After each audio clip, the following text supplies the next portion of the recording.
Melihat ke kejauhan, derasnya pasukan Void Warrior yang keluar dari celah bertabrakan hebat dengan pertahanan baja yang dibangun oleh Senshi. Seolah-olah dua kekuatan dahsyat dengan warna berbeda bertemu di lautan hampa.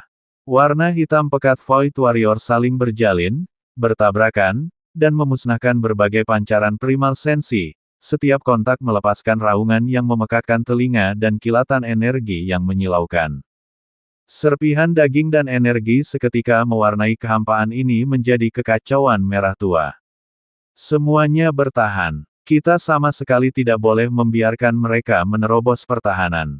Suara Sen Kijun menembus pertempuran yang memekakkan telinga saat dia menatap tajam ke arah celah besar yang berdiri di tengah lautan hampa.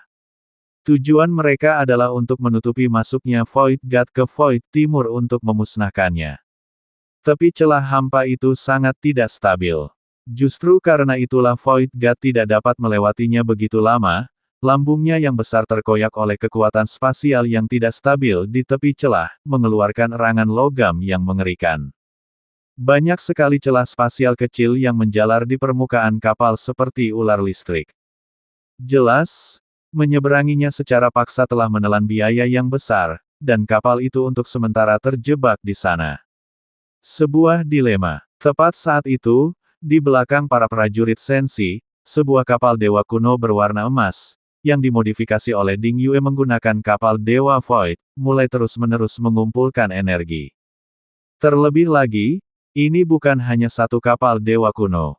3 muncul secara berurutan. Sementara Senshi memelihara dirinya sendiri melalui Senshi, Senshi juga menyerap dan mempelajari teknologi Styx dari Void. Lebih jauh lagi, banyak prajurit Senshi mengenakan armor dewa kuno yang dimodifikasi oleh Ding Yue. Prajurit Senshi yang mengenakan armor dewa kuno secara alami lebih kuat daripada prajurit Void yang tak berjiwa dan bertubuh kosong ini. Namun, prajurit Void memiliki keunggulan dalam jumlah dan kemajuan mereka yang tanpa rasa takut dan tanpa henti. Bahkan jika 100 prajurit Void ditukar dengan satu prajurit Senshi, mereka semua telah mencapai tujuan mereka. Garis pertahanan yang dibangun oleh para prajurit Senshi, di bawah serangan tanpa henti dari para prajurit Taiksu, seperti karang yang terus-menerus dihantam oleh gelombang hitam. Meskipun berdiri kokoh, garis pertahanan itu menahan tekanan yang sangat besar, setiap benturan disertai dengan daging dan darah yang berhamburan. Serangan habis-habisan tanpa henti, yang telah menodai lautan Void pendaftaran energi dengan kekacauan merah tua, membuat setiap prajurit Senshi memahami kekejaman perang, sebuah kontes brutal antara kemauan dan kelelahan. Ini tidak bisa terus berlanjut. Wajah Sen Kijun tampak muram saat dia menatap Void. Lautan itu sekarang dipenuhi dengan mayat-mayat mengambang yang tak terhitung jumlahnya. Dan arus hitam masih terus mengalir keluar dari celah-celah di belakang. Dan Dewa Void yang besar, terkoyak oleh kekuatan spasial, mengerang dan berjuang untuk maju. Mereka membuka jalan dengan mayat-mayat, begitu Dewa Void sepenuhnya memasuki Void Timur, tidak mungkin untuk menghentikannya. Saat itu, Sen Yijun dan Sen Liangjun muncul di sampingnya, keduanya dengan wajah pucat, tampak sangat tidak sehat. Tidak, korban terus bertambah. Terus bertahan seperti ini tidak ada gunanya. Kita harus beralih ke serangan dan sepenuhnya menekan mereka, kata Sen Liangjun. Tanpa perintah yang mulia, kita tidak dapat melancarkan serangan pendahuluan. Kita tidak dapat melanggar perintah. Sen Kijun menggelengkan kepalanya. Pertahanan, meskipun tampaknya tidak efektif, adalah cara untuk meminimalkan korban. Sen Liangjun dan Sen Yijun sama-sama memasang ekspresi cemas. Mereka bertahan, percaya bahwa Yang Mulia pasti akan menawarkan solusi. Ini bukan kesetiaan buta, melainkan kepercayaan mereka yang teguh pada permaisuri.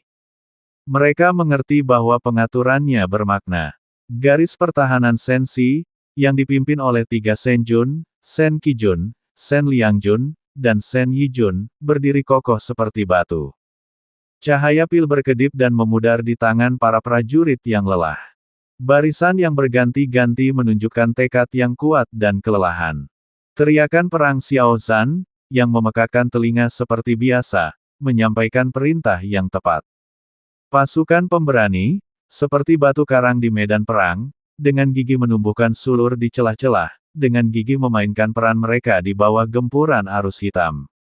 Mereka membantai boneka-boneka tak berjiwa ini, tertawa sambil menyerbu ke arah bayangan ungu, menunggu kesempatan mereka.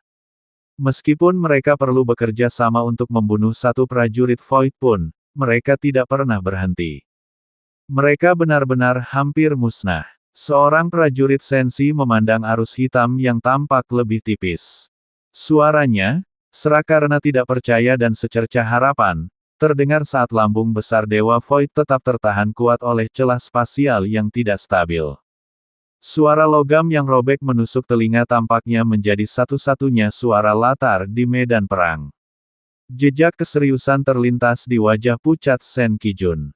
Fajar kemenangan tampaknya sudah di depan mata, jika mereka bisa bertahan sedikit lebih lama dan memusnahkan gelombang musuh yang tersisa ini, mereka dapat memusatkan kekuatan mereka untuk menghadapi Dewa Void yang terjebak. Kepalan tangannya yang terkepal sedikit mengendur, siap untuk memanfaatkan setiap kesempatan.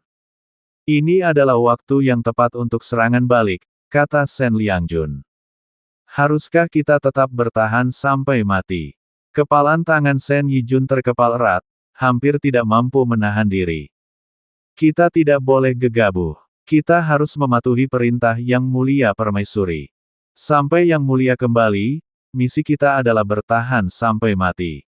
Ini berlaku untuk semua situasi. Sen Kijun menggelengkan kepalanya, menolak gagasan serangan balik. Kepalan tangan ketiga dewa itu terkepal begitu erat hingga retak, dan akhirnya mereka menghela napas berat. Tak satu pun dari mereka keberatan, semuanya mengangguk diam-diam, pandangan mereka kembali ke medan perang. Ketiga dewa itu kemudian duduk untuk memulihkan diri. Namun, tepat ketika saraf tegang di pihak Sensi sedikit rileks karena penurunan jumlah musuh yang tiba-tiba, dan beberapa prajurit bahkan mulai menunjukkan kelegaan karena selamat dari malapetaka, perubahan tiba-tiba terjadi.